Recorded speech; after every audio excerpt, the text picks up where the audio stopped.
Okay, I think it's time for us to start. 네, 이제 시작을 할 시간이 된 것 같습니다. 내외 귀빈 여러분, 저희 제15차 세계 산림총회 세부 주제 5번째 세션 3 산림 모니터링 2 현장 중심 평가에 와주신 모든 분들께 환영의 말씀 드립니다. 매우 흥미진진한 주제가 되지 않을까 생각하고 있습니다. 제가 이번 세션의 좌장 역할을 맡게 되었습니다. 제가 간략하게 소개 말씀드리도록 하겠습니다.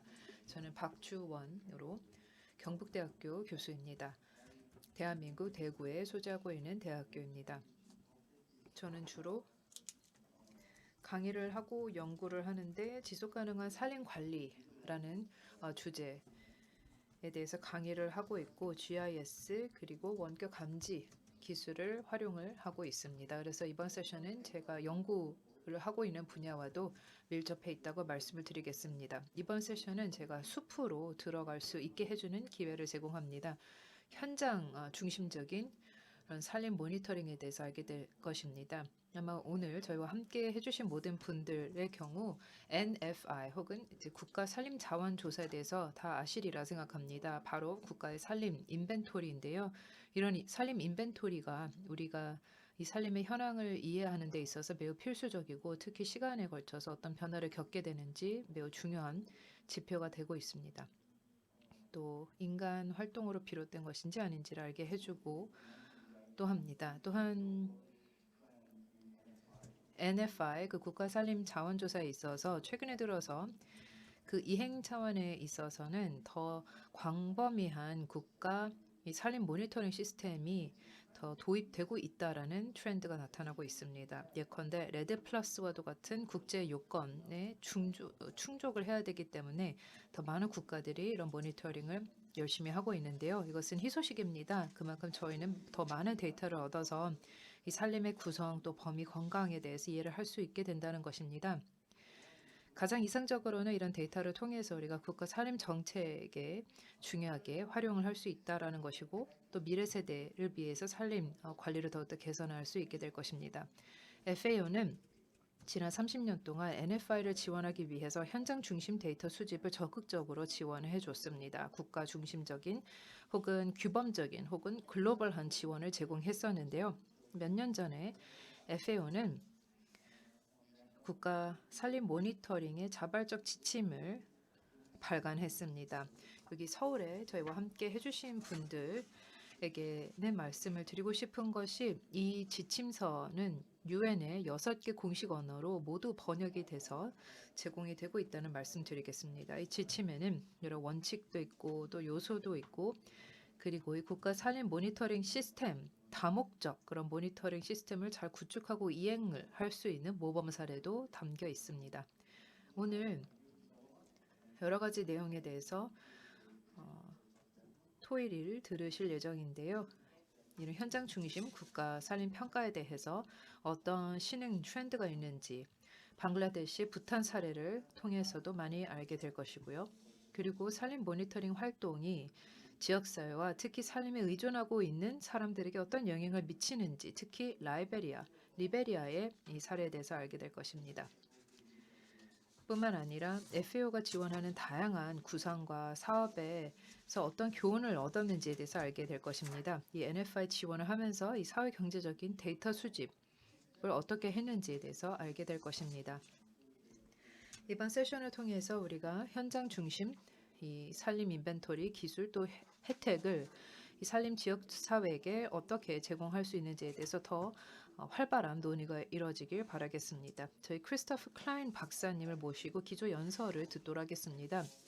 국가 산림 인벤토리, 국가 산림 자원조사의 진화 및 미래라는 제목으로 기조 연설을 해주실 예정인데요. 클라인 박사님은 독일 괴팅겐 대학교에서 2002년부터 이 산림 인벤토리 또 원격 감지에 대해서 교수로서 재직을 해주셨고 또 연구도 강의도 계속 해주셨고 또 자문 역할로도 해주셨습니다.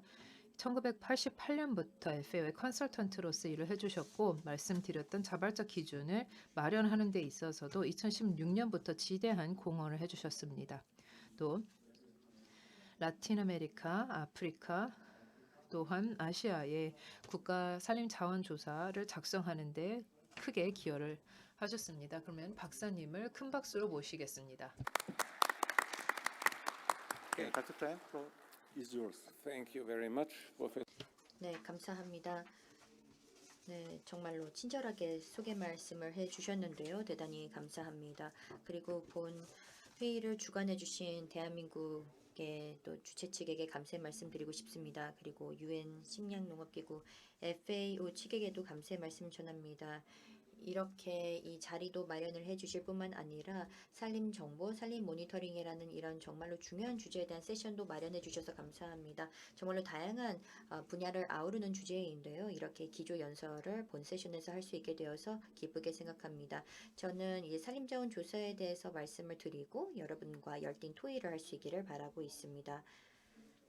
우선 현재 산림에서의 몇 가지 현재 트렌드에 대해서 보도록 하겠습니다. 아마 모두 다 동의하시겠습니다만 정말로 많은 정보가 유입이 되고 있고 정보가 정성적으로나 정량적으로나 늘어나고 있습니다. 이것은 이 NFI 국가산림자원조사 덕분이다라고 볼 수가 있겠습니다. 산림은 자원으로서 또 생태계로서의 그런 중요성이 더더욱더 올라가고 있는데요. 숲에 대한 그런 정보가 계속해서 개선이 되고 있고 그래서 우리가 산림에 대해서 더 많이 알게 됐다는 점은 참으로 고무적이라고 생각합니다. FAO에서는 산림조사의 대상이 되었던 전체 산림 면적에 대해서 한번 보고했던 적이 있었는데요. 2015년 기준으로 세계 산림의 75%는 뭔가 조사의 대상이 되었다라고 이야기를 한 바 있습니다. 그리고 2020년이 되어서는 이것이 85%로 늘어났습니다. 그래서 산림에 대해서 많은 것을 알게 되었다라는 점 이것은 참으로 고무적입니다. 그리고 NFI를 통해서 지속가능한 산림 관리도 가능하게 되었고 어떤 면에서는 산림을 보호하는 데도 일조했다라고 볼 수가 있겠습니다. 하지만 지금 현재 글로벌 산림 지역 면적은 계속해서 감소 추세인 것은 사실입니다. 오늘과 어제도 이야기 들었지만 산림 전용률은 계속해서 떨어지고 있다라고 이야기를 하고는 있지만 그럼에도 불구하고 여전히 산림은 소실되고 있는 것은 사실입니다. 경제 성장, 인구 성장으로 인한 것도 있고 기후 변화로 인해서 여전히 산림은 위협에 처해 있습니다. 그래서 이런 트렌드도 지금 현재 목도가 되고 있는 것이 아닌가라고 생각을 하는데 여기 보시다시피 이런 산림지는 계속해서 줄어들고 있습니다. 그런데 상당히 흥미로운 점이 이렇게 산림에 대한 정보는 늘어나고 있는데 산림 자원은 줄어들고 있다라는 그런 현상이 나타나고 있는데 이 부분은 단지 산림이라는 주제에서만 볼 수 있는 어떤 모습이 아니라 기후변화도 마찬가지입니다. 기후에 대한 정보는 계속해서 늘어나고 있지만 기후의 상황은 악화되고 있는 이런 상황. 그래서 이 두 가지에는 엄청난 큰 간극이 발생하고 있고 더욱더 확대되고 있는데 우리가 자원조사를 실시를 할 때 이런 부분들을 염두에 둬야 합니다. 우리의 정보를 제공하는 어떤 기술적인 차원에서의 접근도 필요하지만 이러한 산림자원조사의 결과를 갖고 우리가 어떻게 이것을 사용을 하느냐 이 부분도 신경 쓸 필요가 있겠습니다. 그래서 국가 산림 모니터링을 할 때 이제 두 가지 차원이 있는 것 같은데요. 앞서 말씀드렸던 대로 기술적인 설계적인 측면이 있습니다. 연구자로서 이 기술적인 설계를 최적화하는 데 많은 관심을 갖고 있습니다. 이것이 원격 탐사가 됐건 모델링이 됐건 표본 추출이 됐건 간에 또 내지는 데이터 관리건 간에 기술적인 차원에서는 우리가 잘하고 있습니다. 그래서 여기에서는 좋은 또 양질의 그리고 보다 나은 NFA 데이터를 산출하는 그런 절차라고 볼 수가 있겠는데 보다 나은 정보는 보다 나은 의사결정을 내려주게 한다라는 그러한 취지 하에서 이 부분을 또 열심히 하고 있습니다. 하지만 또 이런 측면이 있죠. 의사결정이라는 또 하나의 측면이 있습니다. 의사결정권자들이 이 데이터를 이용을 하여서 의사결정을 내리게 됩니다. 그래서 어떻게 의사결정을 내리느냐에 따라서 데이터의 영향을 우리가 직접 느낄 수가 있는데 이 부분에 있어서는 데이터의 유관성과 신뢰성을 높이고 우리 데이터가 적재적소에 사용될 수 있도록 관리하는 그런 작업이 수반되어야 할 것입니다.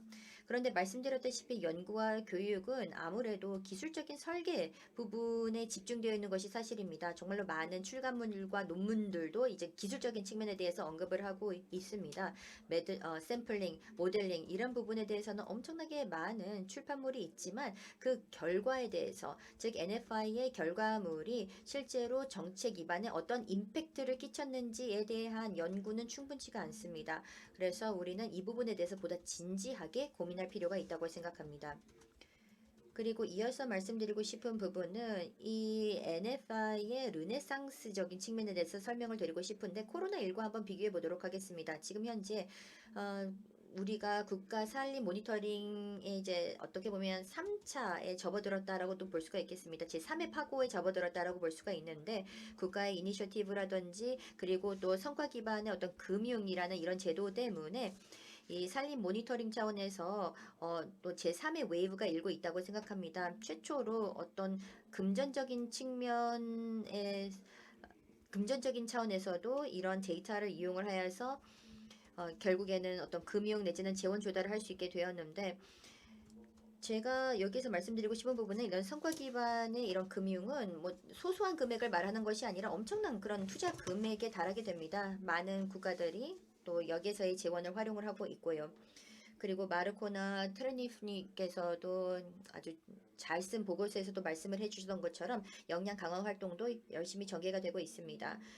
그리고 이 NFI에 있어서 말씀드렸듯이 제3의 파고를 우리가 겪고 있는데 이런 과정에서 국가들의 역량이 강화가 되었고 훨씬 더 잘하고 있고 또 협력의 사례들도 더 많이 일고 있는 것이 사실입니다.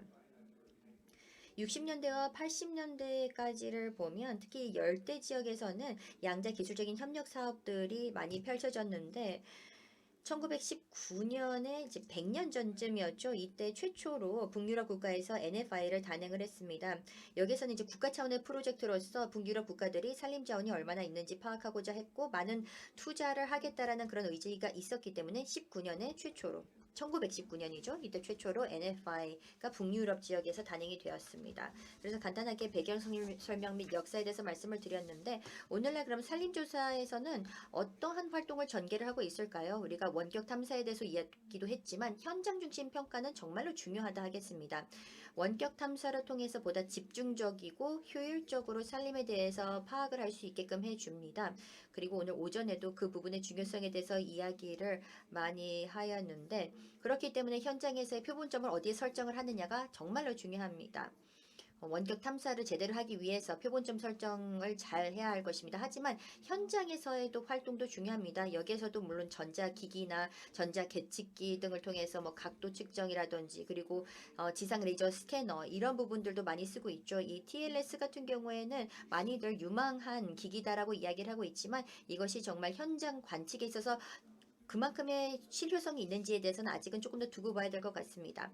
그리고 각종 수종에 대해서 파악을 해 나가야 되는데 이 부분도 아직은 좀 개선의 여지가 있지 않을까라고 생각합니다. 생태학적으로 내지는 생물 다양성을 보존하는 데 있어서는 이런 수종에 대한 어떤 분석은 조금 더 많이 있어야 되지 않을까라고 생각을 합니다. 데이터 관리에 있어서는 우리가 여러 가지의 또 플랫폼들이 도입이 되었기 때문에 도움이 되었습니다. 그래서 오픈 포러스라든지 이런 컬렉트 모바일과 같은 이런 다양한 그런 소프트웨어가 개발이 되었기 때문에 우리가 이런 데이터를 데이터베이스화하고 그래서 산림조사의 그런 현황에 대해서 꾸준하게 파악을 하고 실시간으로 어떻게 대응을 할 수도 있게끔 해줍니다. 그리고 분석 관련돼서 말씀을 드리자면 몇 가지 어제도 언급이 되었습니다. 바로 소위 말하는 논 리스폰스의 사례들. 즉 제대로 조사가 되지 않은 그런 여러 지역들이 있습니다. 보고가 되지 않은 그런 지역들도 있어서 이런 부분들에 대해서는 보다 면밀하게 살펴볼 필요가 있겠고요. 그 다음에 오차 및 오류 이런 부분들이 산림 모니터링에 있어서 특히 지양해야 된다고 생각을 합니다. 생태학적인 조사뿐만 아니라 이런 산림 조사를 하는 데 있어서도 이 오류 부분은 신뢰성을 높이는 데 있어서 계속해서 신경을 써야 되는 부분이라고 생각합니다. 그런데 말씀드렸던 대로 이제 테크니컬적인 측면은 잘 하고 있는 것은 사실이지만 이것이 미치는 임팩트에 대해서 평가하는 부분은 아직은 부족한 부분들이 있습니다. NFI에 대해서 자세히 살펴보자면 일단 많은 전문성이 필요한 분야입니다. 일단 통계학적인 추출법, 모델링, 원격 탐사 및 GIS 이런 부분들이 필요하죠. 여기에 나와 있는 모든 내용에 대한 전문가, 그러니까 모든 것을 다 잘 할 수 있는 전문가는 없습니다. 산림에 대한 측정이나 뭐 샘플링, 모델링 데이터 관리 이런 부분들 다 많이 필요한데 그리고 또 프로젝트 관리에 대한 전문성도 필요하고요. 그래서 이것을 다 잘할 수 있는 사람은 없기 때문에 여러 전문가들로 구성되어 있는 팀을 꾸려서 NFI를 해야 할 필요가 있습니다. 이 부분은 역량을 강화하는 데 있어서도 쉽지만은 않은 과제입니다. 네, 제가 말씀드려야 하는 부분 제가 10분으로 설정을 했는데 일단 제가 그래도 시간을 잘 맞춰서 맞출 수 있을 것 같습니다. 네, 다시 한번 경청해 주셔서 감사합니다. 네, 그래서 측수학이라든지 이런 샘플링, 모델링 등의 전문성을 갖고 있는 다양한 전문가들과 함께 팀을 꾸려야 된다는 점을 말씀드리고 싶고요. 네, 마지막으로 한 말씀만 드리고 마치도록 하겠습니다. 저는 항상 산림조사를 선언적인 과학 연구와 비교를 하는 경우들이 많은데 보고타의 국립박물관을 가보면 이런 이야기가 있습니다. 과학은 적이 없다. 무지 외에는 적이 없다라는 그런 글귀가 있는데요. 특히나 기억에 남습니다. 감사합니다. 네, 말씀 잘 들었습니다. 훌륭한 발표였습니다. 네, 다시 한번 연사분께 큰 박수 보내주시면 감사하겠습니다. 정말로 통찰력 있는 그런 말씀을 해주셨고 이후의 토론을 위한 아주 좋은 그런 배경 설명을 해주셨습니다. 고맙습니다. We now move to the first.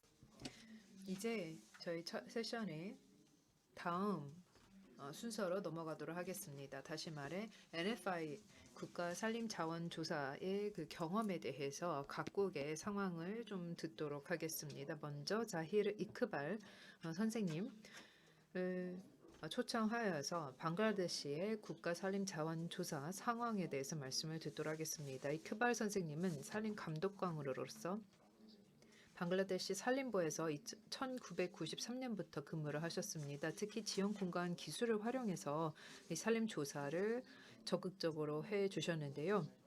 NFI를 작성을 하는 데 있어서 열심히 노력을 해주셨고 또 방글라데시의 2020년 FRA 또 여러 국가 보고서를 작성을 하는 데 있어서 일조를 해주셨습니다. 워낙 많은 일을 해주셨기 때문에 제가 더 이상 나열을 하지는 않고 이제 이크발 선생님께 마이크 드리도록 하겠습니다. Thank you. Thank you for your. 네, 감사합니다. 저 따뜻한 소개 말씀해 주셔서 정말 감사합니다. 이 자리에 올 수 있게 되어서 대단히 기쁘게 생각합니다. 저를 패널로서 초청을 해주신 주최 측 모든 분들께 감사 말씀드립니다. 방글라데시의 산림 인벤토리, 저희의 NFI 경험을 발표할 수 있게 되어서 기쁘고 저를 초청해 주셔서 감사합니다. 다음 장표 부탁드립니다. 다음이요. 저희 BFI, 방글라데시 산림 인벤토리라고 부르고 있는 저희 국가 산림 자원 조사인데요. 여기에는 세 가지 요소가 있습니다. 우선 현장 표본이 있습니다. 여기에서부터 추출한 생물 물리학적인 정보가 있고 그 다음에는 토지 피복 지도, 위성 이미지, 그리고 세 번째는 가계의 사회 경제 조사가 있습니다. 저희가 이것을 통해서 6개, 7개 정도의 이미지를 2014년, 2015년 이미지를 계속해서 활용을 했습니다. 이 목표로 설정을 한 것은 우선 이 산림 자원의 현황, 또 우리 나무의 현황에 대해서 추정을 하고 파악을 하는 것이고 그 다음에 국가 산림 모니터링 시스템을 구축하는 것입니다. 위성 모니터링뿐만 아니라 저희가 현장에서의 원격 감지 모니터링도 구축을 하려고 하고 있습니다. 이것을 통해서 FRA, NFI 등등의 여러 가지 보고서를 UNFCCC에 제출을 해야 되기 때문에 이런 시스템을 설치를 하려고자 했었던 것입니다. 그리고 결국에는 또 이것을 통해서 산림 자원의 가치를 더 많은 사람들에게 널리 알릴 수 있다라는 것을 목표로 설정을 했습니다. 지금 보시고 있는 것이 이 전국에 걸쳐서 있는 이 샘플들입니다. 표본들입니다. 전체적으로 1858개가 있는 것을 보실 수 있겠습니다. 지금까지 저희가 1781개 이 샘플을 측정을 했고요. 이것이 전체 면적의 96%에 해당하는 것입니다.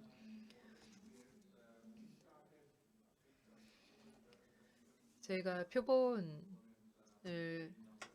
조사를 시작했던 것이 2017년 11월이었고 또 현장 조사를 수집을 하기 시작했다는 것은 2019년 3월이었습니다. 여기에서부터 얻은 여러 가지 데이터를 를 가지고 저희가 2020년 4월경에 보고서로 제출을 했었습니다. 그 전에 국가산림부 또 정부로부터 승인을 받아서 제출을 했습니다. 저희가 이 실제 작업을 수행을 하는 데 있어서 어떤 신규 또 혁신적인 도구를 썼는지 말씀을 드리겠습니다. 우선 소프트웨어 차원에서는 오픈소스 툴을 사용을 하려고 했었고 오픈소스 컬렉트, R4 Analysis, 그리고 LCCS 버전 3를 사용을 했었고 또 저희가 새로운 배분 공식을 계산을 해서 이게 방글라데시 특성에 좀 맞춰서 우리가 공식을 돌릴 수 있게 모니터링 소프트웨어를 만들었습니다. 하드웨어 차원에 대해서 말씀을 드리자면 우선 가공되지 않은 그런 데이터 수집을 위한 탭을 러게드 탭을 사용을 했었고 그리고 또 거리 측정 장비 DME를 사용을 하기도 했었고 다음에 차기 방문을 위해서 더 정확한 이 좌표를 파악하기 위해서 상대 위치 결정법을 사용을 했었고 RFID 칩을 통해서 하드웨어적인 그런 도구를 사용을 했다는 말씀을 드리겠습니다. 이런 새로운 툴과 혁신적인 기술을 사용을 할 때 어떤 장단이 있는지 말씀드리겠습니다. 앞서서 말씀드렸지만 저희가 오픈소스 툴을 썼습니다. 그리고 이 오픈소스 툴을 좀 더 맞춤화, 다시 말해 우리 방글라데시 특성에 맞게 저희가 조금 수정을 가해서 썼습니다.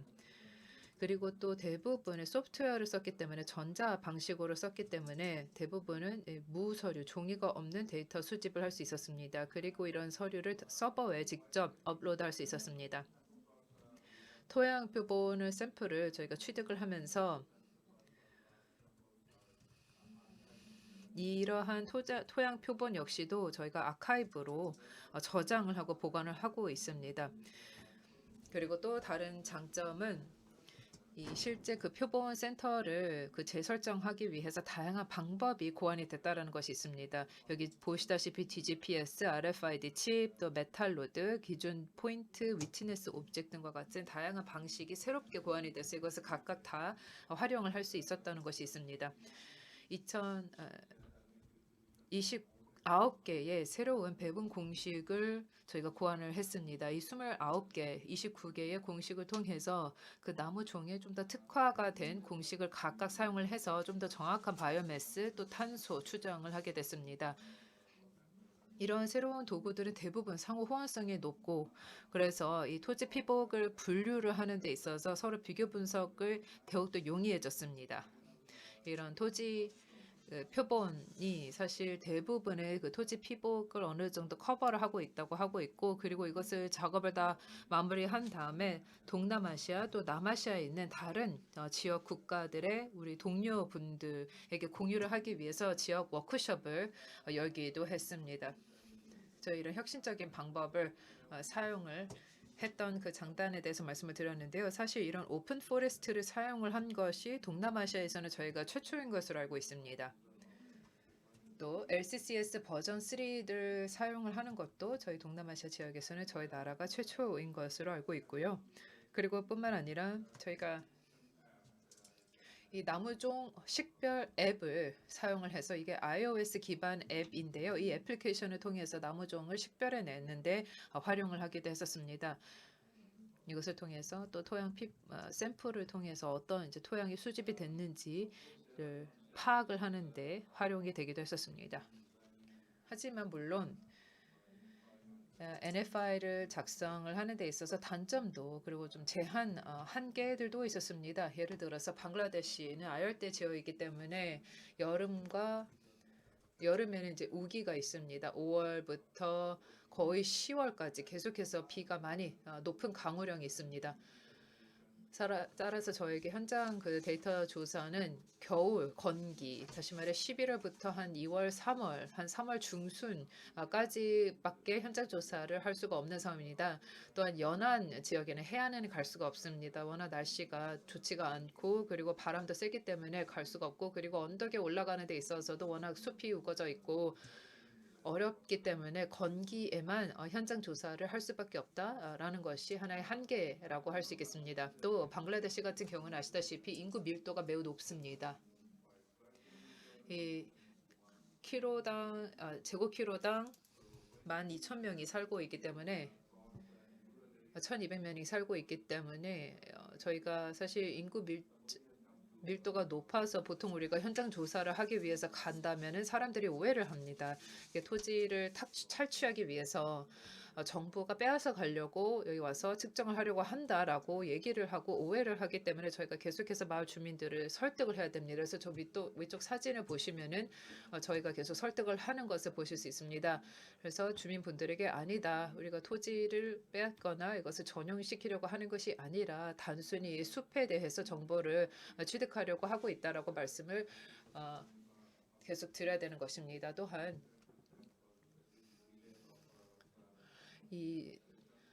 저의 연안에 있어서 바다 간만 차가 있기 때문에 더 어렵다. 그 조사를 하는 것이 그리고 다시 데이터를 수집을 하는 것이 쉽지 않다고 말씀을 드리겠고요. 특정 지역 같은 경우는 이 사회 정체적인 어떤 분쟁 그런 갈등이 있어서 이것도 역시 데이터 수집에 용이하지 않게 했다는 점을 말씀을 드리겠습니다. 또 그 숲 내에서도 외에서도 이 나무가 많이 제거가 되는 경우가 있어서 이 샘플에서 만약에 나무가 너무나 많이 제거가 됐다라고 하면은 그 표본을 정확하게 적절한 표본으로 사용하기가 어려워서 NFI를 충분히 완전하게 할 수가 없는 그런 어려움이 있습니다. 이 산림 지역에서 어떤 분들은 이 쇠 그 막대기 아이런 로드를 보시고 메탈 로드를 보고 이것을 뽑아내거나 아니면은 이게 염도가 높은 지방 같은 데 있어서는 이게 부식을 한다든지라는 그런 어려움이 있다는 말씀을 드리겠습니다. 또 미래의 도전 과제에 대해서 말씀을 드리자면 아무래도 사실 계속해서 정기적으로 재방문을 해서 조사를 이어나가야 되는데 그러기에는 이 자금 지원, 다시 말해 펀딩이 일관되게 있어야 되는데 그것이 어렵지가 없습니다. 2015년에 하고 나서 원래 2020년에 했어야 됐는데 저희가 여러 가지 어려움 때문에 하지는 못했습니다. 따라서 올해 말경에 다시 한번 작업에 착수를 할 수 있지 않을까 생각하고 있습니다. 마무리를 짓도록 하겠습니다. 저희가 이 NFI 그리고 그 전국 토지 그 지도 작성을 하고 있는 데 있어 산림 그 지도 작성을 하는 데 있어서 저희 방글라데시의 많은 대학의 교수진이 함께 자급자족으로 이 NFI와 이 랜드 커버라고 하는 토지 피벗 지도를 준비를 하고 설계 이행 분석을 하는 것을 우리 스스로 했습니다. 그리고 이런 국가 또 국제적인 보고서를 작성을 하고 실제 보고를 하는 데 있어서 우리 스스로 역량을 키울 수 있었고 심지어 주변 지역의 역량 강화에도 기여를 할 수 있었다는 말씀을 드리겠습니다.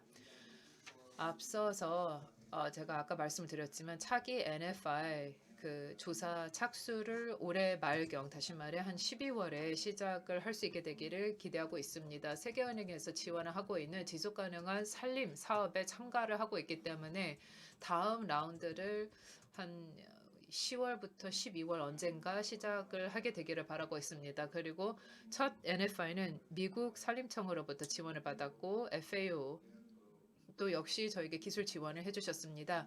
그래서 향후 이 FAO와 미국 산림청의 기술 지원이 있으면 좋겠다는 바람을 하고 있습니다. 감사드립니다. 저희 방글라데시 NFI에 대해서 제가 여러 가지 보고서가 있다고 말씀을 드렸는데 이것은 bfis.bforest.gov.bd 이 링크로 가시면 다운로드 받고 보실 수 있습니다. 감사합니다. Thanks to Mr. Kubar. 네, 감사합니다. 지금 현재 방글라데시의 상황이 어떤지 그 현황에 대해서 그리고 방글라데시 미래 도전 과제 NFI 차원에 대해서 들을 수 있어서 기뻤습니다. Move to another. 이어서 또 다른 NFI 사례에 대해서 살펴보도록 하겠습니다. 부탄의 사례입니다. 오늘 룹장 도르치 님께서 발표를 해 주실 예정이신데요. 롭장 도르치 님께서는 부탄의 산림공원부의 과장으로 재직 중이십니다. 특히 부탄에서의 산림 자원 조사 관련돼서 전체적인 활동을 진두 지휘하셨고 30년 넘도록 산림과 거기 있는 주민들과 함께 열심히 다양한 노력을 한 것으로 알고 있습니다. 2015년부터 국가 산림 자원 조사 작업을 이끌어 오신 것으로 알고 있습니다. 말씀 부탁드립니다. 네, 안녕하십니까. 부탄에서 인사드립니다. 저는 소개받은 대로 롭상 도르지라고 합니다. 현재 부탄에서의 산림공원부에서 일하고 있습니다. 저는 본 발표에서 부탄의 국가 산림자원조사에 대해서 어떻게 우리가 조사를 하고 있는지에 대해서 말씀을 드리도록 하겠습니다. 우선 우리가 이 산림 모니터링을 어떻게 하는지에 대해서 말씀을 드리겠습니다. 부탄에서는 현장 중심의 평가를 실시하고 있습니다. 국가의 산림자원 조사를 말씀드렸다시피 이제 현장 중심의 평가로 지금 현재 진행을 하고 있는데, 그렇게 하는 이유는 산림의 이제 건강을 기하는 것도 있고 또 생산성, 그리고 궁극적으로 이런 산림 서비스를 국가와 또 지역사회에 꾸준하게 수혜를 입을 수 있도록 하기 위한 것입니다. 그리고 두 번째는 정확한 정보를 득하기 위한 것인데, 이런 산림지와 또 탄소 축적량의 변화량에 대한 정확한 정보가 필요하기 때문에 우리가 산림 모니터링을 하고 있고, 세 번째 이유는 이 헌법상으로 전국의 산림 피복이 60% 이상이 되도록 명시를 하고 있습니다. 그래서 이것을 효과적으로 이행을 하기 위해서 이런 산림조사가 필요하고요. 그리고 지금까지 부탄에서는 두 차례에 걸쳐서 NFI를 했습니다. 그리고 최근에 이제 3차 NFI를 시작을 하였고요. 조사를 하는데 뭐 물리적 또 기술적 그리고 또 재정적인 그런 어려움을 우리가 겪었던 것은 사실입니다. 일단 물리적인 어떤 과제가 있는지에 대해서 말씀을 드리자면, 부탄은 정말 가파른 지대에 위치하고 있는 국가입니다. 고도가 높고요. 그래서 전체 고도를 보면 90m에서 5,000m, 해발 5,000m 이상의 그런 지대도 있습니다. 그래서 이런 암벽도 있고 빙하도 있는 지역들이 있고요. 접근성이 떨어지는 지역이 많습니다. 포장도로도 전혀 없고 길조차 나 있지 않은 곳들도 많고 상당히 촘촘한 그런 식생이 대부분을 차지하고 있습니다. 그래서 지금 현재로서는 뭐 산림지가 72% 가깝기 때문에 접근하지 못하는 곳들이 참으로 많습니다.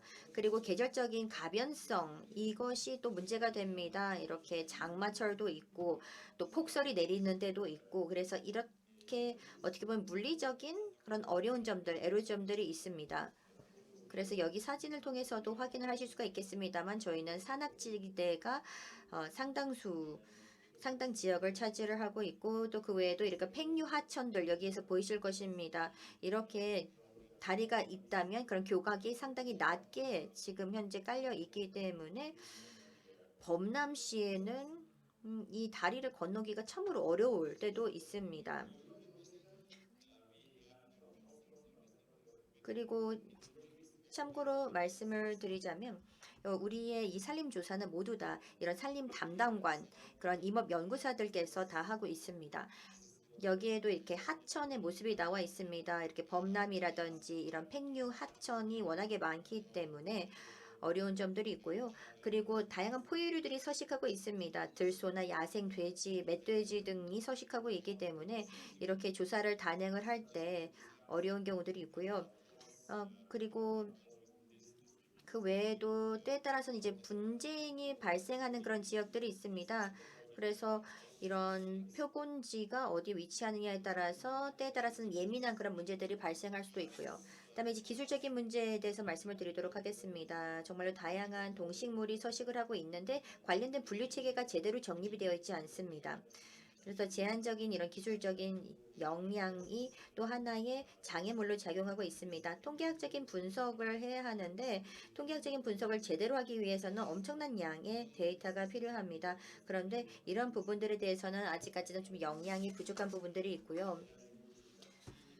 이렇게 많은 데이터가 잘 수집이 된다라고 해도 이것을 잘 분석을 해야 되는데, 이런 부분들이 녹록지만은 않습니다. 그래도 다행히 FAO를 통해서 그래도 데이터를 많이 수집하고 분석을 할 수 있게 되었습니다.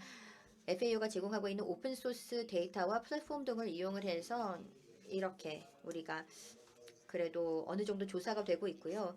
그래서 모바일이라든지 또 컬렉트 모바일, 또 여러 소프트웨어 등을 이용을 하여서 이런 부분들을 처리를 하고 있습니다.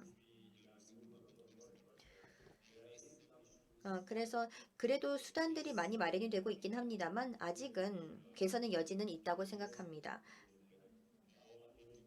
따라서 우리 이 산림자원 조사가 이제 6월 말에 마치고 그런 다음에 이제 데이터 분석을 하게 되는데 데이터를 수집을 한 다음에도 어떻게 이제 분석을 잘 할지 이런 부분들이 조금 어려운 부분들이 있습니다. 그래서 지금 현재의 그런 분석 이런 툴들이 있는데 이런 툴 자체가 사용하기가 쉽지만은 않습니다. 그래서 이런 부분들에 대해서는 조금 더 다른 사례들이 어떠한지에 대해서도 배우면 좋겠다라는 생각이 듭니다.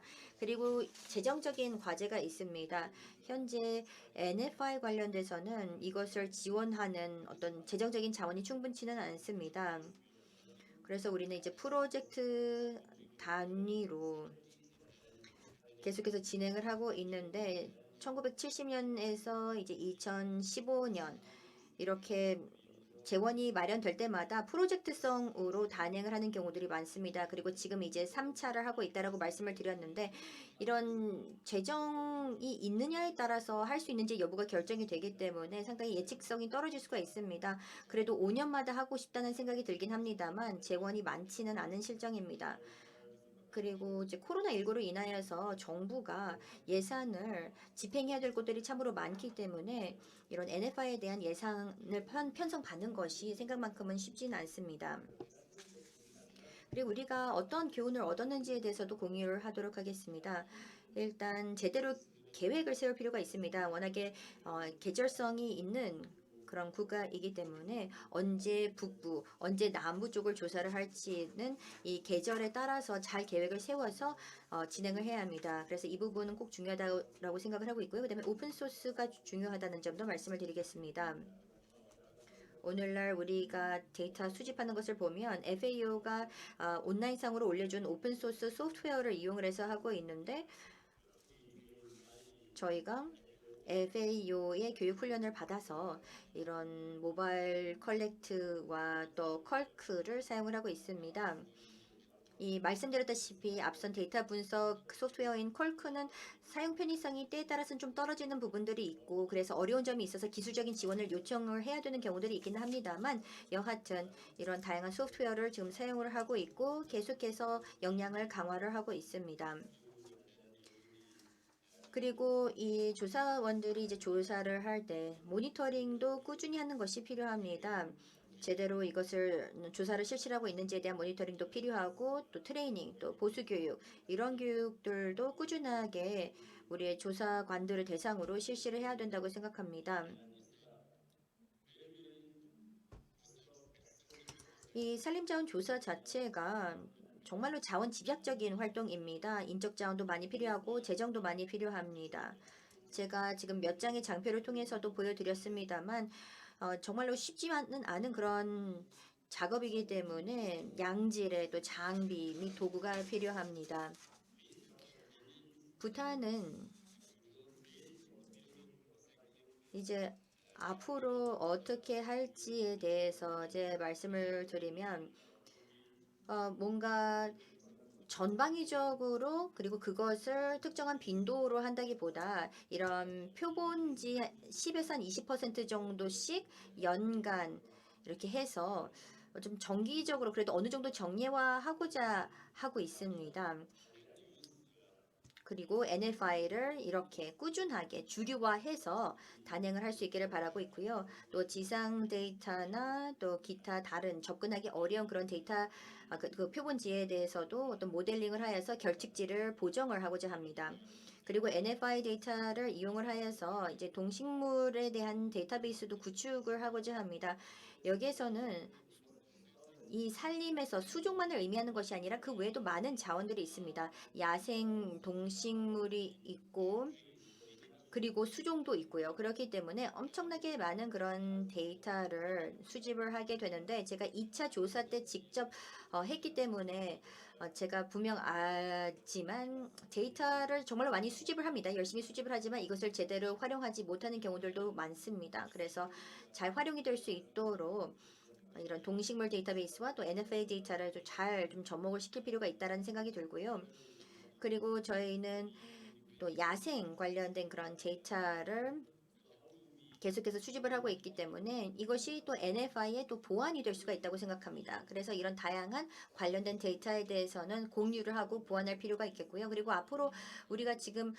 앞으로도 당면한 가장 큰 과제는 이제 역량 부분입니다. 데이터를 수집한 다음에 이것을 어떻게 쓸 것인가, 어떻게 분석할 것인가, 이 부분이 아직은 요원한 실정인데, 그렇기 때문에 해당 방면에 대해서 좀 더 역량 강화를 하기를 원하고 있습니다. 어떻게 데이터를 해석을 하고 판독을 하고 분석을 할지, 그리고 특히 컬크에 대해서도 말씀을 드렸지만 이 부분이 사용하기가 조금 어려운 부분들이 있다라고 앞서서 잠시 언급을 하였습니다. 그래서 이것을 어떻게 해야 될지 모르겠다라고 생각하는 부분들이 있어서 우리가 역량 강화를 조금 더 많이 해야겠다는 생각이 듭니다. 그래서 데이터 분석 방면에서는 조금 더 역량 강화 내지 역량 교육이 필요하다고 생각을 합니다.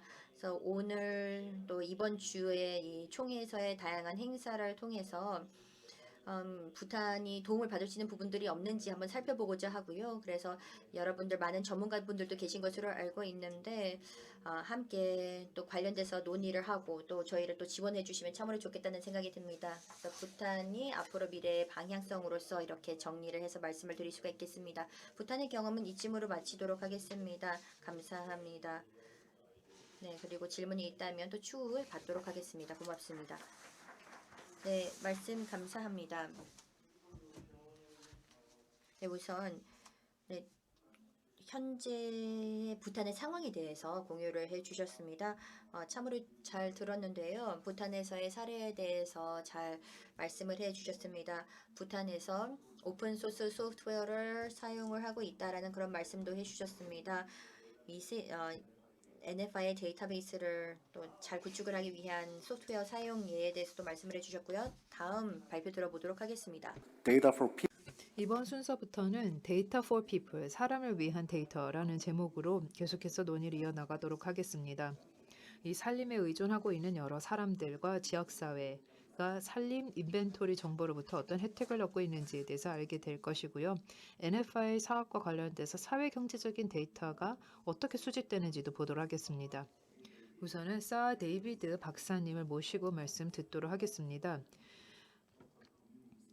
라이베리아에 있는 현지 마을 주민분들, 지역사회에게 어떻게 산림 데이터가 혜택을 주었는지 보도록 하겠습니다. 사 데이비드 박사님은 개발 실무가이고 기후변화 전문가이면서 레드 플러스 이행 부서를 이끌고 계십니다. 이 라이베리아 차원에서 국가 R&D 레드 플러스 코디네이터로서 일을 하고 계십니다. 또 경제 경영 석사 학위도 가지고 계시고 또 기후 변화를 비롯해서 다양한 분야에서 이제 자격증을 가지고 계신데요. 네, NFI에 있어서 많은 노력을 해주신 사 데이비드 박사님 이제 말씀해 주시면 되겠습니다. 네, 감사합니다. 여기 계신 모든 분들께 인사드리겠습니다. 여기는 7시 45분 아침입니다. 라이브러리에서 오전 인사드리도록 하겠습니다. 우선 라이브러리에 대해서 먼저 간단하게 말씀을 드리겠습니다. 저희 아프리카에서 서부에 위치를 하고 있습니다. 그리고 또 기니, 또 동쪽에는 코트디부아르, 그리고 또 대서양이 남쪽 또 서쪽에 위치하고 있는 것을 보실 수 있겠습니다. 저희 전체 국토 면적은 11만 1,370제곱킬로미터입니다. 또 저희 전체 해안선이 한 680km를 형성하고 있습니다. 죄송합니다. 누가 말씀을 하시는 것 같은데요. 들리시나요? Hello, I had an interruption from the 지금 패널 분들께서 말씀을 하고 계셔서 네, 잘 들립니다. 네, 감사합니다. 전체 해안선이 680km입니다. 라이베리아의 숲 전체 피복은 665만 헥타르입니다. 그리고 기니 숲의 40%가 라이베리아에 있습니다. 저희 전체 인구는 450만 명입니다. 죄송하지만 박사님 마이크가 너무 가까이 있습니다. 마이크에서 조금만 더 떨어져서 말씀해 주시면 부탁드리겠습니다. 아까가 조금 더 사운드가 좋았던 것 같습니다. 네, 죄송합니다. 저희 전체 인구가 450만 명에서 한 500만 명 정도입니다. 가장 최근에 예상 추정치이고요. 이 중에서 전체 한 절반, 전체 인구의 절반이 농촌 인구입니다. 이 농촌 인구는 살림에 큰 상당히 의존을 하고 있다는 말씀을 드리겠습니다. 그래서 저희가 이런 중요한 경험을 가지고 있기 때문에 일부 이런 인구는 농민이기도 하지만 숲이 슈퍼마켓 기능을 하기 때문에 마트 기능을 하기 때문에 중요합니다. 라이베리아에서는 그래서 말씀드렸다시피 전체 인구의 절반이 숲에 워낙 의존을 하고 있기 때문에 정부가 2019년에 라이베리아의 지역사회 권리법을 제정을 했습니다. 이 권리법을 통해서 숲을 마을 주민들에게 지역사회에게 귀속을 했습니다. 그것을 돌려준 것입니다.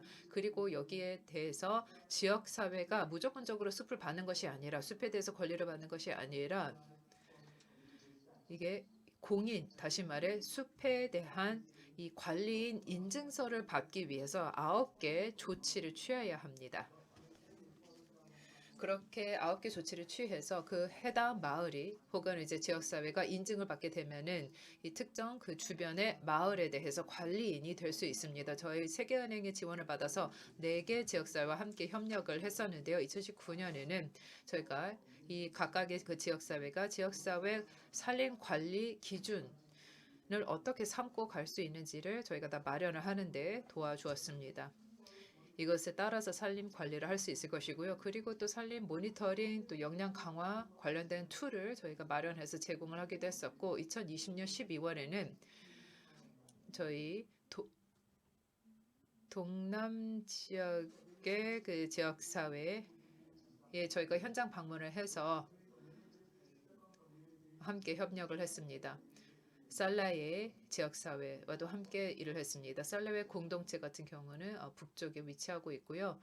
그래서 살라의 코노보 그리고 그 미포의 그 공동체와 가까이 일을 했습니다. 이 지도를 보시면 공동체가 지금 3개가 나와 있습니다. 앞서 제가 소개해드렸던 3개 공동체가 있고 다음 장표를 가시면 이게 그 4번째 그 마을, 그 4번째 그 지역사회 공동체의 모습입니다. 이게 북서 지역에 있습니다. 사진인데요. 저희가 어떤 교육을 제공을 했는지 보여드리고 있습니다. 저희가 이 트레이닝 이런 교육을 통해서 전체 지금까지 72개의 지역사회 혹은 공동체 산림관리 기구를 교육을 완료했습니다. 그래서 이것을 통해서 산림관리 전문적인 지식을 받게 된 것입니다. 제가 공동체 차원에서 했었던 것이 이 산림 모니터링 관련해서 역량 강화를 했습니다.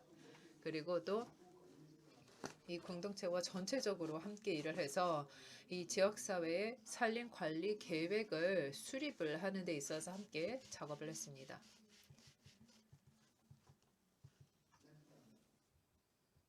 네, 그래서 저희가 공동체와 그러면 어떤 일을 했는지 말씀을 해드리겠습니다. 저희가 우선은 그 산림 인벤토리 기법에 대해서 교육을 제공했습니다. 우선은 그 나무 수량을 파악하고 이 정보 수집을 하고 그리고 데이터 처리 해석을 하고 산림 지식을 관리 계획에 통합하는 것이 있습니다. 지금 이 사진을 통해서 저희가 보통 이 산림 인벤토리 트레이닝이 어떻게 이루어지고 있는지 보여드리고 있습니다. 지금 여기 나와 있는 사진들은 뭐 예를 들어서 저희 이 산림의 여러 가지 부산물 관련해서 교육을 받고 있는 모습을 보여드리고 있습니다. 2017년과 18년 FAO가 현장에 와서 저에게 지원해서 NFI를 작성할 수 있는 방법론에 대해서 역량을 강화해 주셨습니다. 그 해당 NFI가 저희 나라에서는 최초로 수행이 됐었던 NFI 작업이었습니다. 그때 그 방법론을 저희가 다 수행을 했기 때문에 그것을 똑같은 예를 들어서 뭐 표본 조사 이런 기법을 그대로 차용을 해서 지역사회 산림 관리 계획에도 이것을 그대로 썼습니다. 또 저희도 그래서 랜덤 표본 무작위 표본 등과 같은 것을 사용을 했었고 그리고 또 체계적인 표본을 같이 맞붙여서 같이 진행을 했다는 말씀을 드리겠습니다. 앞서서 저희가 같이 일을 했었던 공동체가 4곳이 있다라고 말씀을 드렸습니다. 여기에 GPS, 저희 비포, 보투포, 사르보이 3개 메이저 공동체입니다. 이 3개 마을 공동체가 함께 협력해서, 다시 말해 앞글자를 따서 GPS 이 공동체가 함께 협력해서 14,000헥타르에 달하는 면적을 함께 관리를 했습니다. 여기 지금 보시면은 많은 이 마을 공동체가 주변에 이제 산림이 아주 두껍게 있고, 그리고 이 공동체에 많은 분들이 산림 근처에 살고 있고, 이 산림 자체는 전혀 훼손되지 않은 아주 높은 수준의 가치를 가지고 있는 산림이라는 것을 이 오른쪽에 있는 차트를 통해서 보여드릴 수 있습니다. 살라이에 같은 공동체는 그 주변의 마을 주변의 산림이 전체 8,200 헥타르입니다. 앞서서 보여드렸던 GPS 공동체는 그 관리 계획을 통해서 저에게 알려줬던 것이 우리는 보존하고 싶다였던 것인데요. 살라이 공동체 같은 경우는 여기 8,207 헥타르 정도의 산림 면적을 가지고 있습니다. 이 살라이 공동체의 현황을 보시면은 2차 산림이 많은 것을 볼 수 있고, 하지만 이 2차 산림의 많은 경우가 복원이 될 가능성이 있다는 것을 알 수 있습니다. 그래서 살라이 공동체와 함께 협력해서 관리 계획을 같이 수립을 해서 보존 쪽으로 나아가고 있습니다. 코노보 공동체 같은 경우 매우 흥미로운 공동체인데요. 이 대부분의 공동체도 이 산림 녹화 비중이 매우 높습니다. 녹지 비중이 매우 높고, 이 공동체 같은 경우는 관리 계획을 통해서 저에게 알려준 것이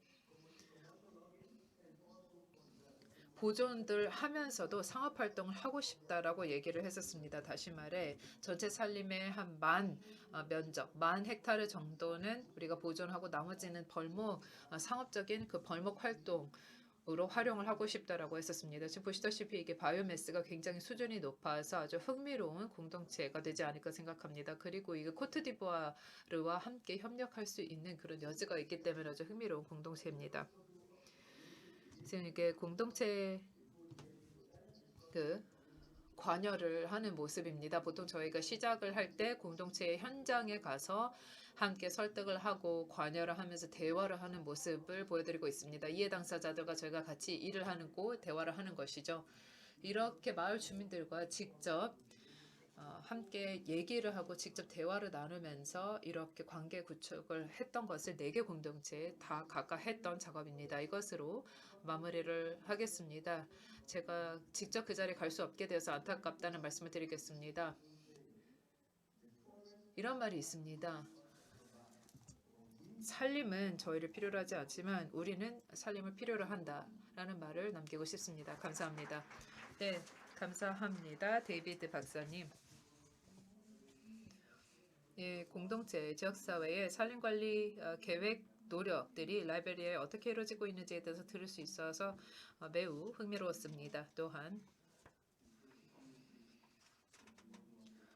공동체가 NFI의 그 산림 인벤토리에 관여시키는 그런 노력에 대해서 들을 수 있어서 기뻤습니다. FAO 이어서 FAO가 사회 경제적 데이터를 수년에 걸쳐서 NFI 이니셔티브 차원에서 어떻게 수집해 왔는지에 대해서 보도록 하겠습니다. 특히나 다양한 방법론을 적용을 하는 과정에서 어떤 교훈을 얻었는지에 대해서 말씀을 드릴 예정인데요. 이 발표 내용은 곧 출간될 논문의 내용을 집약한 그런 발표가 될 것입니다. 크리스틴 홀딩과 레베카 타바니님께서 공동 저자로 있으신데 오늘 발표는 레베카 타바니님께서 해주실 예정이십니다. 레베카 타바니님께서는 FAO의 임업부 국가 산림 모니터링 팀에서 NFI 주재 분야의 공동 팀장으로 재직 중이십니다. 14년 넘도록 국가 산림 모니터링 시스템 관련된 글로벌 활동을 조율해 오셨고 NFI 관련된 기술적인 지원을 특히 아프리카 지역 국가들을 대상으로 제공을 해 오신 그런 경력이 있으십니다. 발표 부탁드립니다. 네, 안녕하십니까. 서울에 계신 여러분, 그리고 로마에 계신 분들은 굿모닝이라고 인사를 드려야 될 것 같습니다. 오늘 함께하게 돼서 매우 기쁘게 생각합니다. 그리고 친절한 소개 말씀 감사합니다. 저와 이 논문의 공동 저자, 이 연구의 공동 저자인 크리스틴 홀딩과 함께 했던 그 내용에 대해서 말씀을 드리고 싶은데요. 파볼라 또 이 FAO의 거버넌스 팀에 계신 많은 분들께서도 이 연구에 함께 해주셨습니다. 근본 발표는 임업에서의 국가의 사회경제적 조사 그리고 그 조사를 하면서 어떤 교훈을 얻었는지에 대해서 말씀을 드리고자 합니다. 일단 해당 논문은 이번 달에 출간될 예정입니다. 그리고 축약본, 그 요약본은 또 다른 웹사이트를 통해서도 공유될 예정입니다. 우선 배경 설명을 드리도록 하겠습니다. 우리가 왜 사회경제적 데이터가 필요한지에 대해서 말씀을 드리도록 하겠습니다. 산림에 대한 사회경제적 데이터가 있어야지만 산림 변화의 동인을 이해할 수가 있습니다. 그리고 개인과 지역 사회가 얼마나 생계를 위해서 산림에 의존할 수 있는지에 대해서 파악을 할 수가 있습니다. 그리고 앞선 발표에서도 언급이 되었습니다만 산림은 마치 약국이자 슈퍼마켓과도 다름없습니다. 우리가 정말로 많은 것을 취하고 또 의지를 하기 때문에 이러한 부분들이 정말로 중요하다 하겠는데요. 또 의사결정 내지는 정책 입안을 할 때도 이런 데이터가 꼭 필요합니다. 그리고 이런 데이터가 있다면 지속가능 발전 목표를 달성을 하는데 조금 더 분명한 목표를 갖고 활동할 수 있도록 해줍니다. FAO는 그동안 NFI를 지원을 하면서 생물 물리학적인 데이터와 또 사회 경제적인 데이터를 잘 수집할 수 있도록 도움을 준 바 있는데 하지만 이 여기에는 뭐 한 가지의 만병통치약이 있는 것이 아니라 FAO에서도 다양한 접근법들을 취해 왔습니다. 예산이라든지 국가의 우선순위 그리고 어떤 시점이나 또 공여기관들의 우선순위에 따라서 다른 방법론들을 취사 선택을 해왔던 것이 사실입니다. 그래서 그동안 어떤 방법론들을 취했고 어떤 교훈을 얻었으며 앞으로는 어떻게 하면 되는지에 대해서 말씀을 드리고자 합니다. 자, 간단하게 이 장표에서는 어떠한 접근법을 취했었는지 그리고 여러 가지 이니셔티브와 여러 가지 프로그램들이 있었다는 점을 좀 보여드리고 싶었습니다.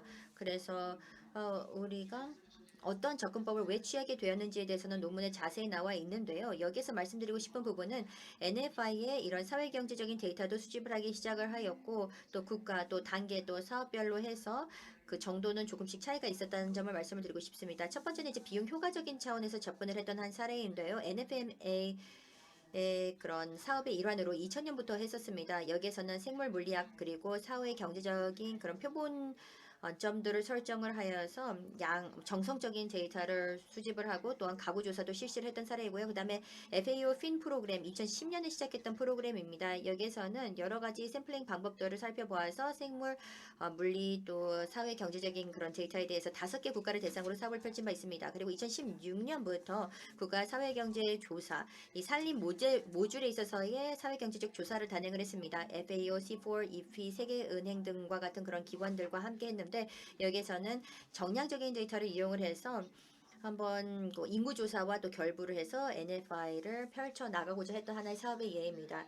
이 장표에서는 어떠한 방법론을 사회경제적 데이터를 수집하는 데 취했는지 정리를 하고 있습니다. 여기 보시면 우리가 다양한 방법론들을 살펴보았는데 NFMA 그리고 FAO 핀 프로그램에서 샘플링을 어떻게 할지에 대해서 정말로 심도수고를 했는데요. 여기에서 보시면 뭐 포커스 그룹이라든지 가구에 대한 어떤 인터뷰도 실시를 했는데 그 근접 그 인접 지역에 살고 있는 그런 자들을 대상으로 해서 이런 현장 조사도 실시를 했습니다. 그리고 또 그 외에도 이제 여기에 나와 있다시피 어떤 인구조사구를 설정을 하여서 인구조사와 유사하게 샘플링을 한 사례들도 참으로 많았는데요.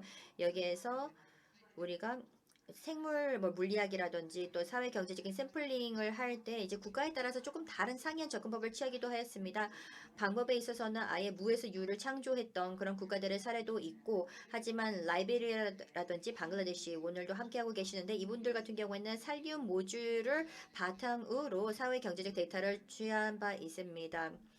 그래서 방글라데시 같은 경우에는 이런 생물 물리학적인 평가와 그리고 산림 피복 지역을 합쳐서 어떤 인구조사 및 사회 경제적 조사를 실시한 한 반면에 라이베리아 같은 경우에는 표준적인 이런 산림 모듈을 이용을 하여서 인구 조사를 실시를 했습니다. 조금 다른 접근법이라고 볼 수가 있겠습니다.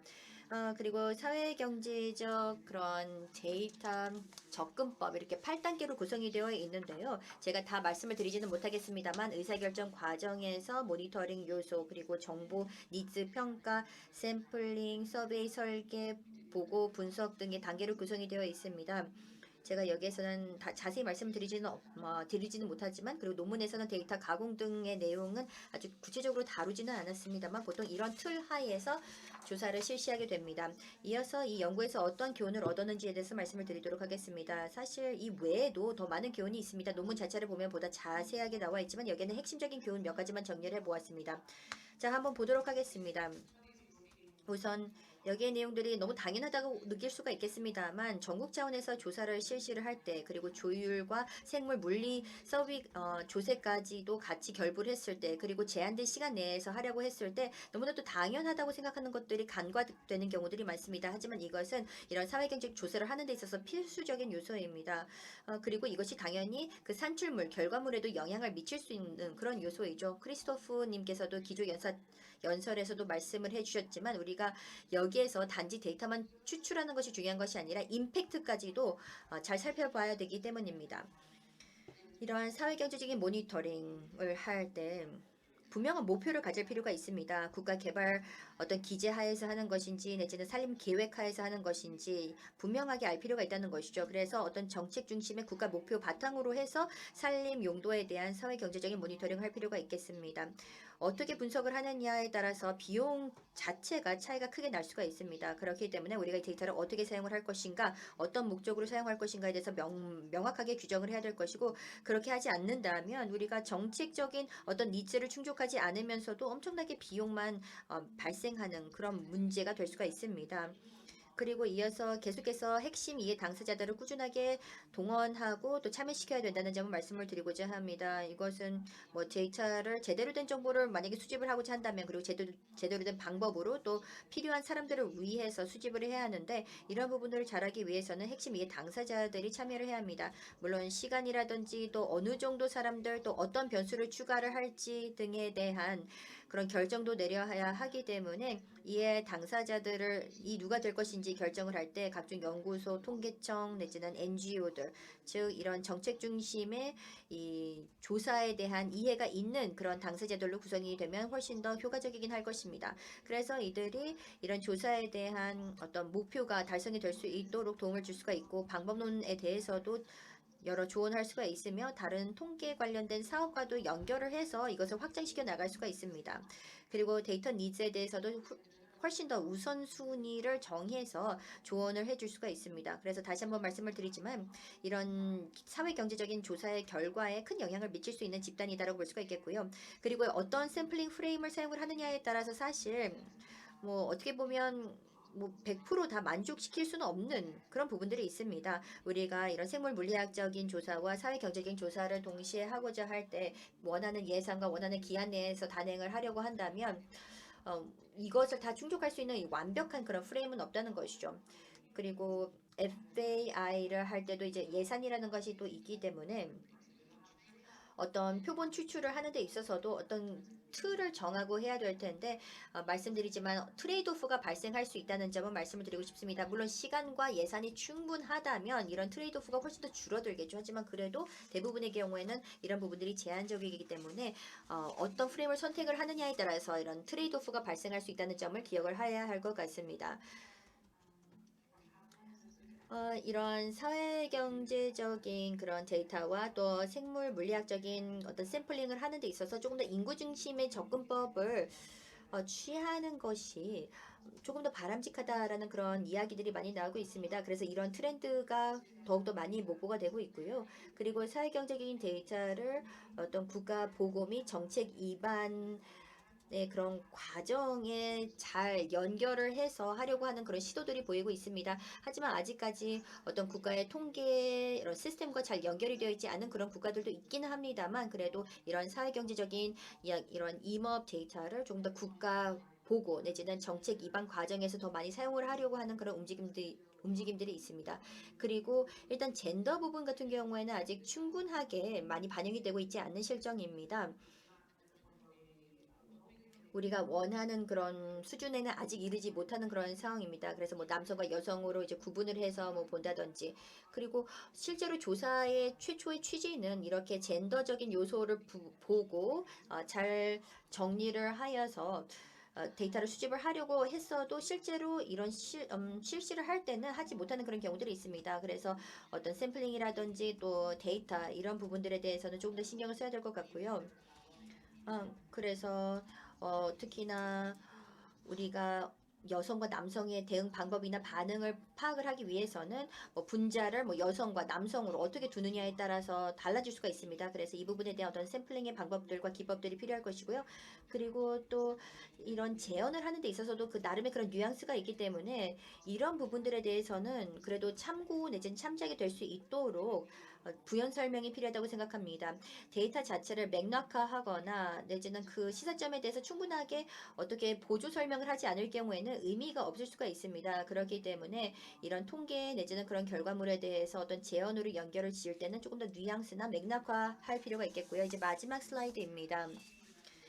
몇 가지 재현들을 정리를 해보았습니다. 그것도 보시다시피 이런 정량적인 데이터, 그 중에서도 소득이라든지 생계의 어떤 대안이나 이런 부분들에 대한 어떤 정량적인 데이터가 필요하다는 점 말씀을 드리고 싶고요. 아직까지는 NFI 하에서의 사회 경제적인 데이터, 취합된 내용들을 보면 정성적인 데이터가 많았습니다만 정량적인 데이터도 필요하다는 점을 말씀을 드리고 싶고요. 정량적인 데이터를 물론 더 많이 수집을 하기 위해서는 더 많은 예산, 더 많은 시간이 필요한 것이 사실입니다. 그래서 그런 부분들은 이제 참고를 해서 적정선에서 어떤 타협을 해야 되는 그런 경우들도 있을 것입니다. 그리고 인구 기반의 사회 경제적인 조사를 잘 이행을 해 나가는 것도 필요하고 이것을 바탕으로 해서 좀 더 의미 있는 그런 결과물을 산출하도록 하는 것이 필요하다는 점 말씀을 드리고 싶고, 설계나 모니터링을 하는 데 있어서도 국내외적으로 어떤 공조를 하는 것도 필요하고 이것을 또 잘 해석해 나가는 작업도 필요하다는 점을 말씀을 드리고 싶습니다. 네, 지금까지 경청해 주셔서 대단히 감사합니다. 정리를 하자면 일단 모든 이런 인터뷰 대상이 되었던 국가 여러분들께 감사의 말씀드리고 싶습니다. 솔직하게 답변을 해주셔서 논문에 큰 도움이 되었는데요. 고맙습니다. Many thanks to Ms. Rebecca Tabani for your presentation. 네, 레베카 타바니님 감사합니다. 이런 FAO의 접근법을 취하면서 어떤 교훈을 얻었는지, 특히나 NFI에서의 사회경제적 데이터 취합을 하는 과정에서의 그런 교훈에 대해서 말씀을 해주셨습니다. 고맙습니다. Part, the last but not least part. 네, 이제 마지막 순서인데요. 여전히 매우 중요합니다. 자발적 논문 보고 회 시간입니다. 이것은 선정 과정을 거친 자발적 논문 발표인데요. 이번 세션을 통해서 이런 새로운 논문 발표를 들을 수 있게 되어서 대단히 기쁘게 생각합니다. 우선 러시아 측 발표를 듣도록 하겠습니다. 아나토리 슈비덴코 박사님을 모시고 러시아의 산림 그리고 러시아의 산림이 어떻게 탄소 격리에 기여를 하고 있는지에 대해서 말씀해 주실 예정입니다. 슈비덴코 박사님은 키예프 국립대학교 그리고 우크라이나의 국립대학교에서 각각의 산림 그리고 수학을 전공하셨습니다. 그리고 IIASA의 선임연구위원으로 재직 중이십니다. NFI도 생태 기후 변화 또 지속 가능한 산림 관리 등에 대해서 많은 관심을 가지고 계시고 연구를 적극적으로 하고 계십니다. 이제 말씀 듣도록 하겠습니다. 네, 안녕하십니까?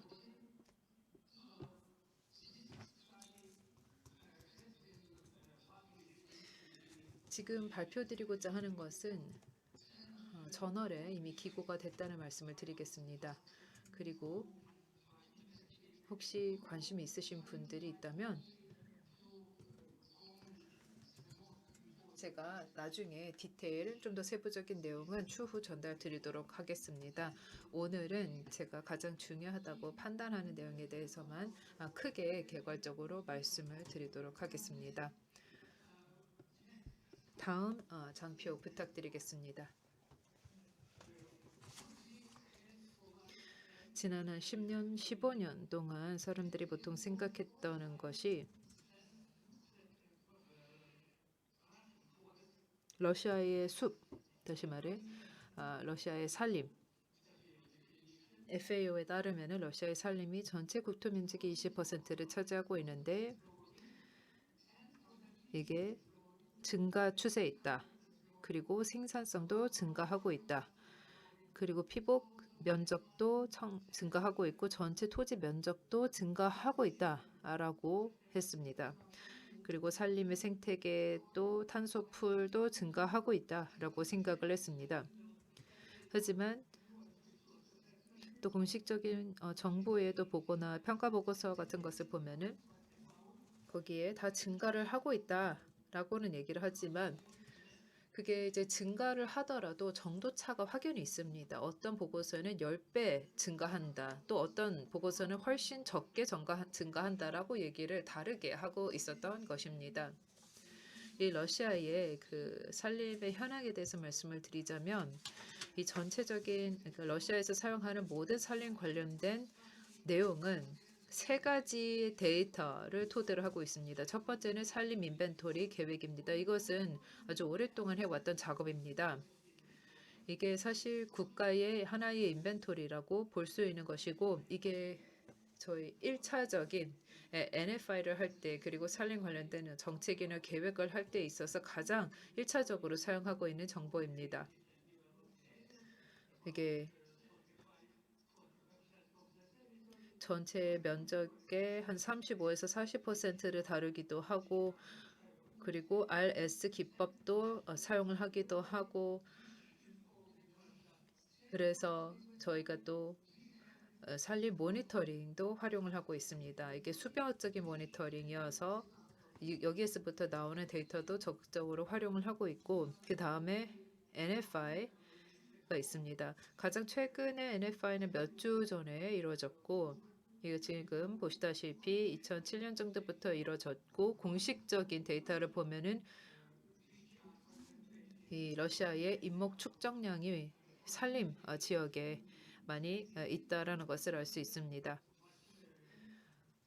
830억 입방미터라고 합니다만 또 다른 국가 조사에는 그것보다 훨씬 더 높기도 하고 그래서 이게 수치상의 오차가 굉장히 큽니다. 오차 범위의 정도차가 너무나 크다는 것입니다.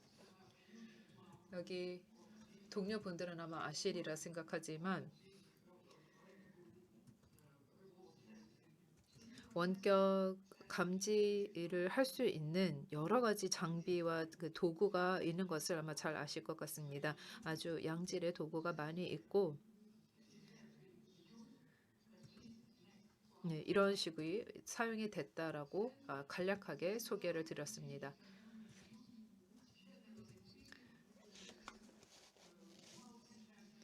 주로 저희가 사용을 했던 것은 멀티 센서라고 다 감지, 원격으로 다 감지하는 그런 접근법을 사용을 했습니다. 그래서 특히 지상에서의 정보는 이렇게 적극적으로 수집을 하려고 했었고 신규 인목 축적량을 110억 입방미터가 추가가 있다는 것을 확인할 수 있었습니다.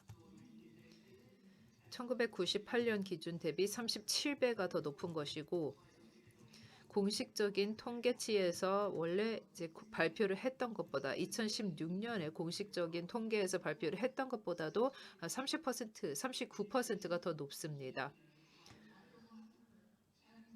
또한 실제 살아있는 바이오매스 수준도 매우 증가세에 있다라는 것 역시도 알 수 있었고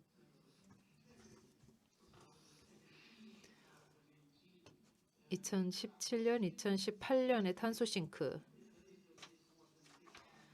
같은 경우도 604 플러스 마이너스 108 CY 정도이다라는 것으로 추정이 됐습니다. 이게 1917년 당시에 추정이 됐었는데 실질적으로 이거보다 훨씬 높은 수준으로 알게 됐습니다. 이게 디테일을 보여드리고 있습니다. 일반적으로 봤을 때 이게 지금 말씀드렸다시피 이제 여러 조사가 이루어졌는데 여러 불확실성도 있고 오차도 있었고 그래서 이런 GSV가 있으면 표준 오차가 있었는데 거의 28에서 25에서 28% 오차 범위가 나타나고 있다라는 것을 알 수 있었습니다. 이 인목 축적량이 지역별로 이렇게 계속 변화가 나타나는 것에 대해서 원인을 한번 파악을 해보자면 러시아의 산림은 사실 그 생산성이 기온과 가뭄에 굉장히 민감합니다. 습도 같은 것에 있어서 매우 민감하고 그리고 일부 러시아 같은 지역에 있어서는 습도량이 어느 정도 괜찮았기 때문에 이게 충분한 우리가 생각했던 것 이상의 그런 산림 피복이 있었다는 것을 알 수 있습니다.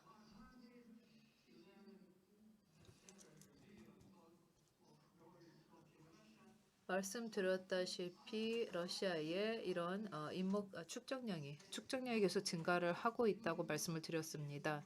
지난 한 해 동안 또 우리가 관측했던 것에 대해서 말씀을 드리겠습니다. 지상에서 현장에서 2011년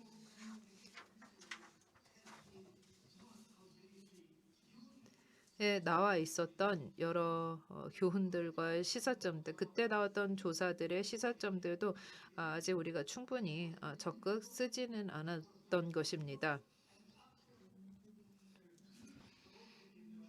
러시아에서 큰 사업이 생겼는데 저희 이제 우주 관측소가 설치가 됐었고 이 우주 관측소를 통해서 산림 탄소를 관측을 했습니다. 이 우주 관측소에서도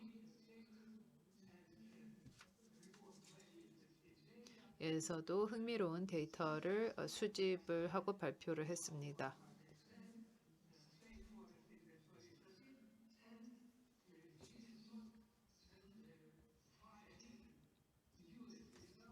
when we try to use as much as possible 저희가 이 지상에서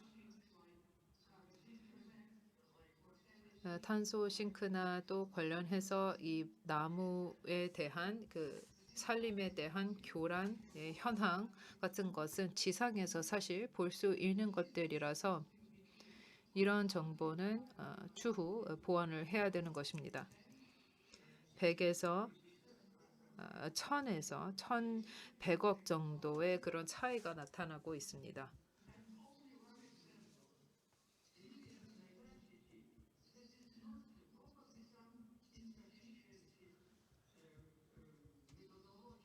이게 방법론적으로 부족한 부분들이 있어서 그럴 수도 있을 것이고 또 아한떼에 있는 숲이나 아한떼의 산림 같은 경우는 죄송합니다 박사님 제가 갑자기 방해를 해서 죄송하지만 네, 시간 제한상 네 1분 안에 하도록 하겠습니다. 제가 8분을 주셔서 예, 몇 개 문장만 남았습니다. 저희가 러시아 지금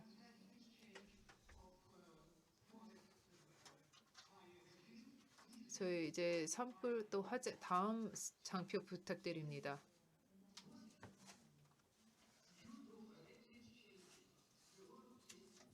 여러 변화의 속도가 빠르기 때문에 세상도 많이 변하고 있고 이 산림 보고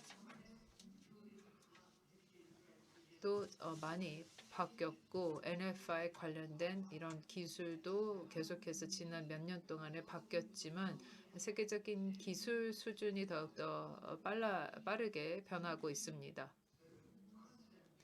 이러한 기술 변화를 사용을 해서 이 관측 시스템에 도입을 해서 그리고 관측의 수준을 더더 높이고 그래서 병목 현상을 어느 정도 타파할 수 있으리라 생각하고 러시아뿐만이 아니라 다른 나라들에 있어서도 이 원격 감지가 하나의 그 병목이 나타나고 있는 것을 제거할 수 있습니다. 또 산림에 대해서 우리가 충분한 지식을 가지고 있지 않는 것이 매우 어렵습니다.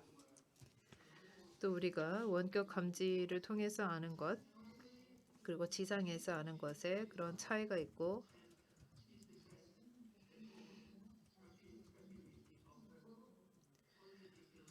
여기에는 정치적인 의지도 있어야 되겠고 정책 입안가들의 이해 수준도 높아야 되겠고 산림이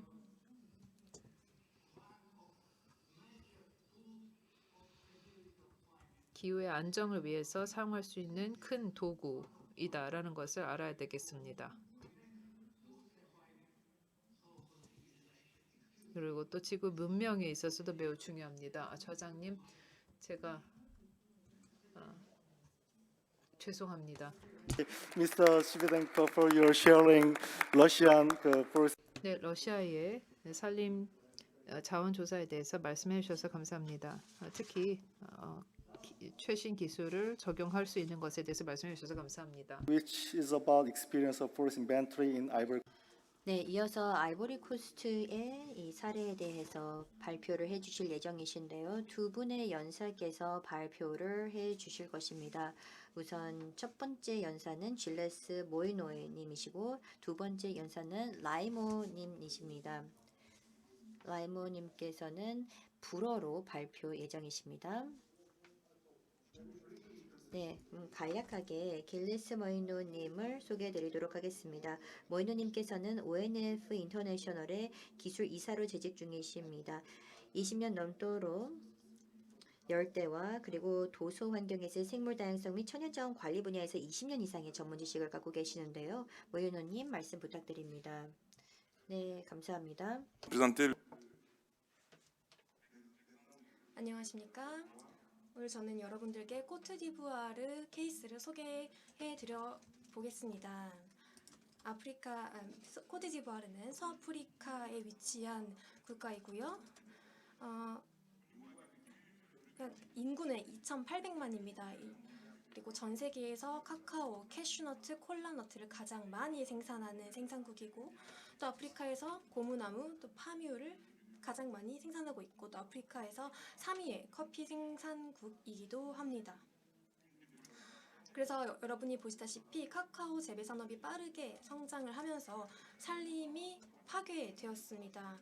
1960년에 산림이 면적이 1,600만 헥타르였다면은 2022년에는 300만 헥타르로 줄어들었습니다. 그리고 밀렵을 통해서 때문에 식생에 많은 압박이 가해지고 있고 또 서식지가 파괴되고 있습니다. 그리고 인구가 증가하면서 또 숲에 대한 압박도 증가하고 있습니다.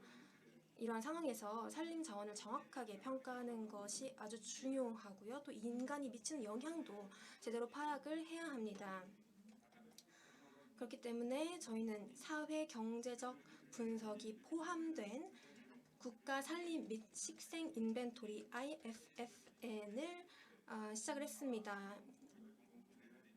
2019년 1월에 시작을 했고요.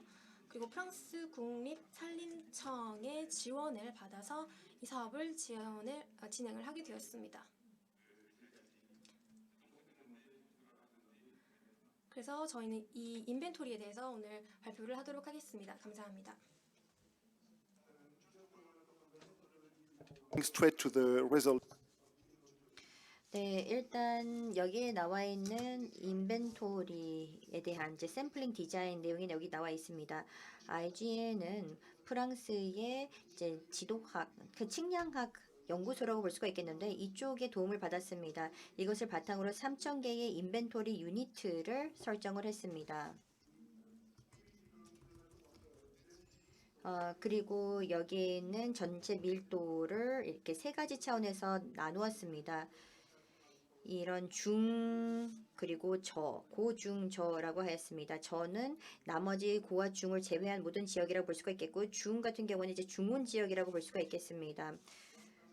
그래서 여기에서 1,400이 현장에서 인벤토링이 되었고요. 나머지 표본지 같은 경우에는 설계에서 빠지게 되었습니다. 그 이유는 거기에는 산림지가 딱히 설정이 되어 있지 않았습니다. 하지만 산림 피복이 바뀌게 될 경우에는 그 해당 표본지도 포함을 시키게 됩니다. 그리고 각각의 인벤토리 단위를 보면 4개의 표본점으로 구성이 되어 있습니다. 그리고 각각 2헥타르씩 커버를 하게 됩니다. Okay, just a few results in 네, 몇 가지 결과를 말씀을 드리도록 하겠습니다. 여기 산림지가 나와 있는데 일단 여기에 숫자들이 나와 있습니다. 기본적으로 보호구역에서의 산림 피복을 보면 전체 보호구역의 3분의 1에 불과했습니다. 그리고 분류된 별도의 보호 산림 같은 경우에는 전체 피복의 약 30%만이 산림이었습니다. 그리고 사실상 이렇게 보호구역, 이런 중대 보호구역 같은 경우에는 목재 목적 외에는 사용이 되어서는 안 되는데 사실상 산림 피복이 한 30%가 아니라 13%밖에 되지 않습니다. 그래서 여기 코트디부아르 같은 경우에는 엄청나게 산림이 많이 파괴가 되었다라는 점, 전체 지역이 계속해서 줄어들고 있다는 점을 말씀드릴 수가 있겠습니다. 네, 그리고 여기에서는 가슴 높이에 해당되는 그런 수종에 대한 그 조사를 한 내용입니다. 그래서 여기에서도 보시면 녹색 동그라미로 되어 있는 부분들이 다 대부분 다 국립공원 하에 있습니다. 그러니까 여기에서 의미하는 바는 사실상 국립공원을 제외하고는 실제로 목재 생산 목적으로 사용할 수 목재 생산 목적의 지역은 여기밖에 없다라고 볼 수가 있겠습니다. 하지만 국립공원에서는 벌목 자체가 금지가 되어 있기 때문에 목재 자원으로서는 사용할 수가 없고요. 그렇기 때문에 목재 자원에 대해서는 이 코트디부아르에서 이렇게 딱히 활용할 수 있는 그런 지역이 없다는 점을 확인할 수가 있습니다. 대부분의 어느 정도의 높이가 되는 수종이 다 국립공원에만 위치하고 있기 때문입니다. NFI를 통해서 야생 동식물도 함께 살펴보았습니다. 약 72,000 관측 건수를 포함을 하고 있는데 여기에서는 그 나와 있는 이런 들소라든지 그리고 이게 3개의 그런 동물종이 있는데요. 아프리카 코끼리도 그중 하나일 텐데 여기서 보시면 상당히 흔하게 볼 수 있는 그런 동물종들이 여기에 있습니다. 그리고 국립공원에서 물론 이런 동물종들이 가장 많이 서식하고 있다는 점을 확인할 수가 있습니다. 그리고 이제 보호구역 같은 경우에는 전체적으로 개체수는 많지는 않았습니다만 그래도 다양한 생물종들을 우리가 확인을 할 수가 있었습니다. 따라서 국가 보존 전략을 만약에 수립을 하고자 한다면 여기에서 보호구역도 이 전략의 범주 내에 포함을 하여서 활용을 할 필요가 있을 것입니다. 여기에 빨간색으로 표시되어 있는 그런 지점들은 코끼리가 관찰이 되었던 그런 지역입니다. 웹 매킹 애플리케이션을 우리가 개발을 해서 사용을 하였고 만약에 관심이 있으시다면 제가 발표 이후에 직접 보여드릴 수가 있겠는데 우리가 이것을 바탕으로 이 서식지에 대해서 이런 토지 피복을 바탕으로 해서 한번 분석을 해봤습니다. 그리고 코끼리에게 적절한 서식지인지 여부를 확인을 했는데 여기 빨간색으로 표시되어 있는 부분들이 코끼리가 관찰이 되었던 그런 지역입니다. 그런데 피복을 감안을 했을 때 코끼리에게 적합한 지역이 맞는지 여부를 또 비교 분석을 했는데요. 그래서 이렇게 산림조사를 할 때 이 생태학적인 회랑을 제대로 설정을 하기 위한 그런 작업을 할 때도 이런 데이터가 참고가 될 수가 있겠습니다. 그리고 이 산림조사를 할 때 이제 사회경제적 조사 내용들도 포함을 하게 되었다라는 말씀을 잠시 드렸는데 이것은 정말로 중요합니다. 왜냐하면 이렇게 산림 전용과 또 인간 활동 간의 높은 상관관계가 있기 때문입니다. 그리고 또 특히 어떤 금전적인 가치를 갖고 있는 그런 작황, 또 코코아, 캐슈 이런 농장들이 점점 더 확대됨에 따라서 산림도 많이 줄어들고 있고 또 이주와 또 인구학적인 변화로 인하여서 또 산림이 많이 영향을 받고 있습니다. 이것은 국내외 마찬가지로 그런 인구의 유입 내지는 이동으로 인해서 영향을 받게 되는데 만약에 살림에 대한 어떤 계획 내지는 보존 관리를 하고자 한다면 이런 사회 경제적인 데이터가 필수입니다. 이 산림조사는 상당히 글로벌한 조사였습니다. 왜냐하면 목재, 자원, 야생, 동식물, 또 사회 경제적인 데이터를 모두 아우르는 매우 종합적인 그런 조사였고 이렇게 세 가지의 정보를 바탕으로 모든 산림이 뭐 목재나 생물 다양성 그리고 사회적 내지는 현지 인구 주민에 어떤 영향을 미치는지에 대해서 조금 더 잘 파악을 할 수 있는 그런 차원에서 이 조사가 설계가 되었습니다. 그래서 도움이 많이 되었다고 볼 수가 있겠고 이런 산림조사 후속으로 또 무엇을 하게 됐는지 말씀을 드리겠습니다. Donc, créer une structure pérenne d'inventaire national. 그래서 2011년에도 저희가 계속해서 인벤토리를 업데이트해 나갈 예정이고요. 그리고 저희의 코트 디부아르의 전략을 수립하기 위해서 이 모든 데이터를 사용할 예정입니다. 그리고 2045년까지 저희 산림 면적을 35%까지 놀리려고 합니다. 그렇기 위해서는 우선 산림 거버넌스를 개선해야 하고요. 그리고 남아있는 산림의 보호를 더 강화해야 합니다. 또 그리고 훼손된 산림을 복원하고 또 기후 변화에 적응을 해야 합니다. 산림 면적을 20%로 늘리기 위해서는 저희가 462만 8,144 헥타르를 산림을 조성을 해야 합니다. 그렇게 하기 위해서는 재조림 그리고 임농목 복합 경영을 장려를 해야 할 거고요. 또 펜스를 설치해야 할 것입니다. 이 목표를 달성하기 위해서는 약 10억 달러가 필요한데요. 저희 코트디부아르 정부는 다양한 파트너들과 또 탄소 펀드들로부터 기술 재원, 재정 지원을 받아서 이를 하려고 노력을 할 것입니다. 그렇기 때문에 저희 코트디부아르에 많은 관심 부탁드리겠습니다. 감사합니다. 네, 두 분 말씀 잘 들었습니다. 대단히 감사합니다. 네, 좌장으로서 제가 여러분들께 또 이제 충분하게 시간을 드리지도 못했고 시간 관리도 제대로 하지 못했던 그런 과오를 범했던 것 같은데요. 오늘 준비된 발표는 다 저희가 들은 것 같습니다. 하지만 이어서 이제 질의응답 시간을 가져야 될 텐데 저희가 오늘 시간 관리를 좀 철저히 해야 되기 때문에 질문을 하나밖에 받지 못할 것 같습니다. Lady, yeah.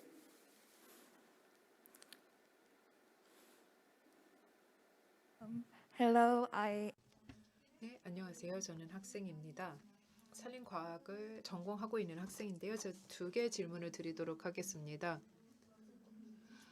발표를 통해서 정말 영감을 많이 받았습니다. 개인적으로 저 첫 번째 질문을 드리고자 하는데요. FRA 보고 데이터와 다른 독립적인 연구 관련된 이런 산림 바이오매스 데이터 간의 차이가 왜 있는지 궁금합니다. 그리고 어떤 차이가 정확히 있는 것인지 궁금합니다. 이게 데이터 수집의 방법론에서부터 비롯되는 차이인 것인지 아니면 어떤 오차에서부터 비롯되는 그런 차이인지 궁금하고요. 또 두 번째 질문은 만약에 여러 다양한 기관들이 있는데 여기에서 각각 서로 다른 정보를 제공을 할 경우에 어떤 것을 취사 선택을 해서 정책 기반에 사용을 해야 되는 것인지 어떤 정보가 더 의존도가 더 우리가 의지를 할 수 있고 신뢰도가 높은지를 어떻게 파악할 수 있을까요? 네, 박사님 답변해 주실 수 있을까요? 네, 사실 거기에 간략하게 답변하기가 쉽지 않은데요. Workshop of 2 days. 사실 한 2일치에 걸친 강연으로 답변을 드릴 수 있을까 싶습니다. 그런데 이제 학생이시기 때문에 말씀을 드리자면 데이터를 그냥 곧이곧대로 믿어서는 안 된다라는 말씀을 드리고 싶습니다. 뭔가 믿는다는 것은 종교나 믿는 것이지 과학자라면 이해를 해야 합니다. 데이터를 믿는 것이 아니라 이해하고 어떻게 이 데이터가 나왔는지에 대한 방법론에 대해서 파악을 해야 합니다. 그래서 이 데이터에서 사용됐던 모든 정의에 대한 이해가 일단 확보가 되면 그 다음에 데이터를 이해를 할 수가 있겠죠. 그리고 이 데이터를 사용할 수 있을지를 결정하게 됩니다. 믿지 말고 이해를 해야 된다라는 말씀을 다시 한번 드리고 싶습니다. 국가 산림 조사를 할 때 많은 데이터를 수집을 하고 분석을 합니다. 국가에 따라서 이제 내린 정의를 바탕으로 해서 수집을 하게 됩니다. FRA는 정보를 국가로부터 수집을 하는 것입니다. 이것은 현장에서 직접 측량을 하는 것이 아닙니다. 그런데 조금 더 복잡하기는 합니다. 그래서 이 정도로만 답변을 드리겠습니다. 질문 감사합니다. 네, 감사합니다. 네, 아무래도 이제 시간이 다 된 것 같습니다. 마쳐야겠습니다. 우선 여러분 모두 근본 세션에 함께 해주셔서 감사합니다. 항상 건강하시길 바라겠고 좋은 일주일이 되시기를 바랍니다. 감사합니다.